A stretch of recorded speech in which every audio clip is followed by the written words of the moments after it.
We're back in Ondo State now as we get a bit more information on how things are settling down with the deputy governor now acting instead of Governor Akeredolu. Our correspondent Bernard Akede is live with me once again.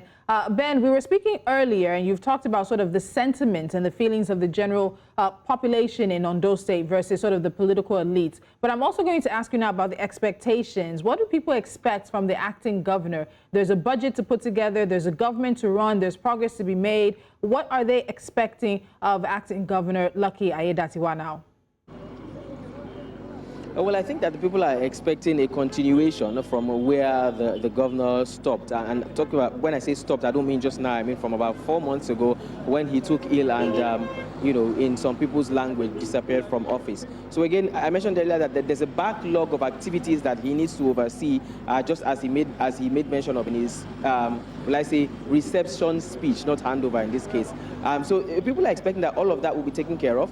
People are also expecting that there will be proper preparation towards the elections. You know that Ondo is one of the states that will be engaging in off-season elections, and their election will be coming up in less than a year. I think it's next year, November, if I'm not mistaken. And so there are plans and preparations towards that as well. Also, there's some other projects in and around the states that the governor did start and that have not been completed. We got to see some of them while moving around the states. So I want to believe that, the expectation of the people will also be the fact that they want him to continue, that's the acting governor now, to continue with some of those projects and ensure that nothing is missing, that nothing is left undone or untouched while the acting governor is at the helm of affairs. Also, when it comes to, payment of workers' salaries, seeing to the welfare of the civil servants, generally anyway, the overall running of the state, I think they've just been expecting that he would continue from where his principal stopped or where his principal paused, and that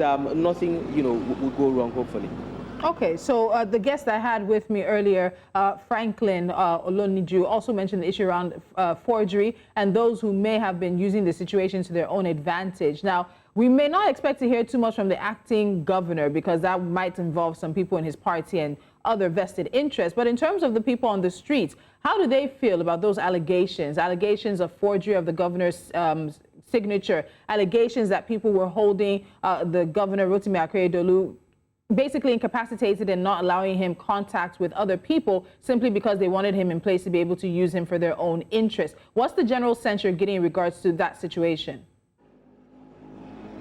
Well, people feel that these people who have or may have been perpetrating these acts should be brought to book, should be mentioned if they are known and if they actually have faces, so that things like this do not get to happen again. No one is praying that the deputy governor, who is now acting governor, should fall sick and become incapacitated again. But that if anything like this does happen in the future, whether in Ondo State or anywhere else in the country, that the people who are found culpable or who are found guilty of such acts, if truly those acts did eventually did happen, they should be brought to book. 2 days ago, we had the spokesperson of the 9th Assembly. We had him on the breakfast show, and he did mention some names boldly.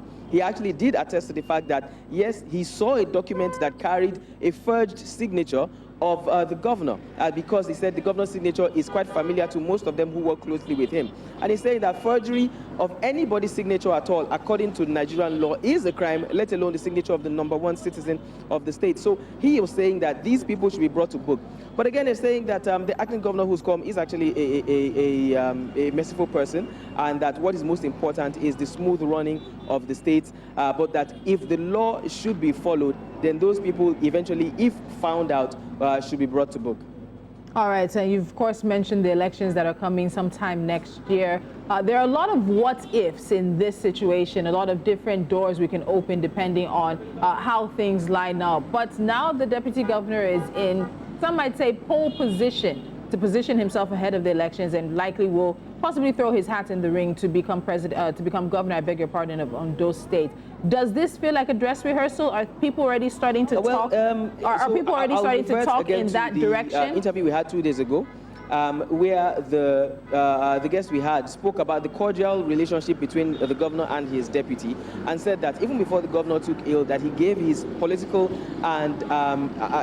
blessings to his deputy, saying that should the time come when the elections eventually will take place and the deputy is still interested in running, that he will give him his blessings and he will hope that he will take charge or continue from where he stops. This is me paraphrasing what our guest said the other day. So it's possible, there is a possibility that he would want to actually continue from where his principal did stop. Again, they say that this will be to the advantage of the state and to the party or Progressives Congress, because as they expect that government should be in continuum, so that they do not have an opposition party coming in and then putting a hold or suspending some of the projects that they already have set in motion, and then setting them months, if not years back. The hope is that the deputy would run and would win and continue from where his predecessor stopped. Although I would quickly like to add here, Tolu, that there are certain opposition parties that are saying that the elections is not their primary concern now.